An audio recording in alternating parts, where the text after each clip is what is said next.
Hello friends, അപ്പോൾ ഇന്ന് ഞാനൊരു ചിത്രം വരയ്ക്കാൻ പോകും. എനിക്ക് ആ ചിത്രം നല്ല ഇഷ്ടമായപ്പോൾ ഒന്ന് വരയ്ക്കാമെന്ന് വിചാരിച്ചു. എൻ്റെ ഡ്രോയിങ് ബുക്കിലാണ് ഞാൻ വരയ്ക്കുന്നത്. എനിക്ക് നല്ല ഇഷ്ടമായിട്ട് ആ ചിത്രം. ഞാൻ അത്ര പ്രൊഫഷണലൊന്നും അല്ലെങ്കിലും ജസ്റ്റ് ട്രൈ. അപ്പം ട്രൈ ചെയ്യാൻ വേണ്ടിയിട്ട് ഞാൻ അതിൻ്റെ ആ ബോർഡർ വരയ്ക്കാട്ടോ. അപ്പോൾ എനിക്കെന്താ അറിയില്ല, ബോറടിച്ചു. അപ്പം ഞാൻ ചിത്രം വരയ്ക്കുക, എന്നിട്ട് യൂട്യൂബിൽ അപ്ലോഡ് ചെയ്യാമെന്ന് വിചാരിച്ചു. അപ്പോൾ നമുക്ക് ചിത്രം വരയ്ക്കുന്നത് കാണാട്ടോ. അപ്പോൾ ഞാൻ ഇപ്പോൾ ഒരു ബോർഡർ മാത്രമേ വരച്ചിട്ടുള്ളൂ. ഇനി നമുക്കായിരിക്കും ഒരു പിക്ചറും കൂടി വരയ്ക്കണം. എന്താ വരയ്ക്കാൻ പോകാട്ടോ, എന്താവും എന്നൊന്നും അറിയില്ല. അപ്പോൾ എൻ്റെ ബോർഡർ ബ്ലാക്ക് കളർ വെച്ചിട്ടാണ് ഞാൻ വരയ്ക്കുന്നത്. അപ്പോൾ അങ്ങനത്തെ ഒരു ചെറുതായിട്ടൊന്ന് വരച്ചിട്ടുണ്ട്. എൻ്റെ ബോർഡറിന് ബ്ലാക്ക് കളർ വെച്ചിട്ടൊന്ന് വരയ്ക്കണം. അപ്പോൾ ഞാൻ പെന്ന് വെച്ചിട്ടാണ് ഞാൻ വരയ്ക്കുന്നത്. ബ്ലാക്ക് ഇങ്ക് പെന്ന് വെച്ചിട്ടാണ് ഞാൻ വരയ്ക്കുന്നത്.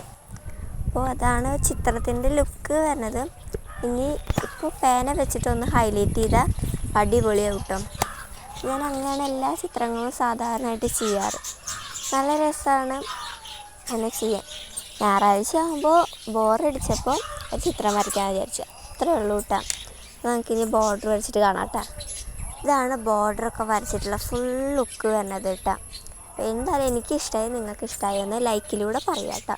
അപ്പോൾ ഇത്രയേ ഉള്ളൂ. ലാസ്റ്റ് അതിൻ്റെ ഒറിജിനൽ ഫോട്ടോ കൊടുക്കാം കേട്ടോ.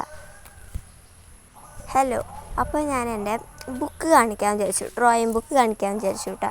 അപ്പോൾ അതാണ് ഞാൻ പൊതിച്ചിലൊക്കെ ഇട്ടിട്ട് ലൈം സ്ലിപ്പൊക്കെ ഒട്ടിച്ചിട്ടുള്ള നല്ല ബുക്കാക്കിയിട്ടുണ്ട്. അപ്പം ഫസ്റ്റ് പേജ് ഒന്നും വരച്ചില്ല. രണ്ടാമത്തെ പേജിലതാ ഇങ്ങനത്തെ ഒരു ചിത്രമാണ് വരച്ചത്. എൻ്റെ വീട്ടിലുണ്ടായ താമരയാട്ട. അത് നോക്കിയിട്ട് ജസ്റ്റ് ഒന്ന് വരച്ചു. സൈഡിൽ വെരി ഗുഡൊക്കെ കിട്ടിയിട്ട് ടീച്ചറെ അടുത്തുനിന്ന് കാണിച്ചെടുത്തപ്പം അപ്പോൾ ടീച്ചർക്കൊക്കെ നല്ല ഇഷ്ടമായി, നല്ല രസമുണ്ട് എന്നൊക്കെ പറഞ്ഞു കേട്ടോ.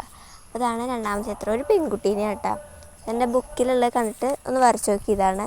പിന്നെ നാലാമത്തെ ആ പിൻട്രസ്റ്റ് നോക്കിയപ്പോൾ കിട്ടിയൊരു പെൺകുട്ടി കേട്ടോ. അപ്പം അതും ഞാനൊന്ന് വരച്ചിട്ടുണ്ട്. മൂന്നാമത്തെ എനിക്ക് അത്ര ഇഷ്ടമായില്ല, നല്ല രസമുണ്ട്, എന്നാലും അതിൻ്റെ കളർ കോമ്പിനേഷൻ എനിക്ക് ഇഷ്ടമായി. നാലാമത്തെയാണ് എനിക്ക് നല്ല ഇഷ്ടമായത്. ഞാൻ ഇത്രയും വലിയൊരു ചിത്രം ഞാൻ വരച്ചിട്ടില്ല. സീരിയസ്ലി പറയാം, എനിക്ക് നല്ല ഇഷ്ടമായി, നല്ല രസമുണ്ട് കാണാൻ താമരയൊക്കെ.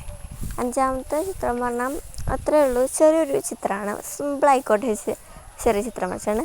പിന്നത്തെ ചിത്രമാണ് നമ്മളിപ്പോൾ വരച്ചൊരു ചിത്രം, ആ ഒരു ചലങ്കടിയൊക്കെ വന്നിട്ട്. പിന്നെ നമ്മൾ ഡ്രോയിങ് പെൻസിൽ കൊടുക്കണില്ല കേട്ടോ. അപ്പോൾ ഇത്രയേ ഉള്ളൂ. നിങ്ങൾക്ക് ഇഷ്ടമായെങ്കിൽ പറയണം കേട്ടോ. അപ്പോൾ ലാസ്റ്റ് ഞാൻ അതിൻ്റെ പിക്ക് കൊടുത്തിട്ടുണ്ട്. ഇതാണ് അതിൻ്റെ പിക്ക്, ഞാൻ വരച്ചാണോ ഇതാണ് ഇഷ്ടപ്പെട്ട് ലൈക്ക് ചെയ്യുക.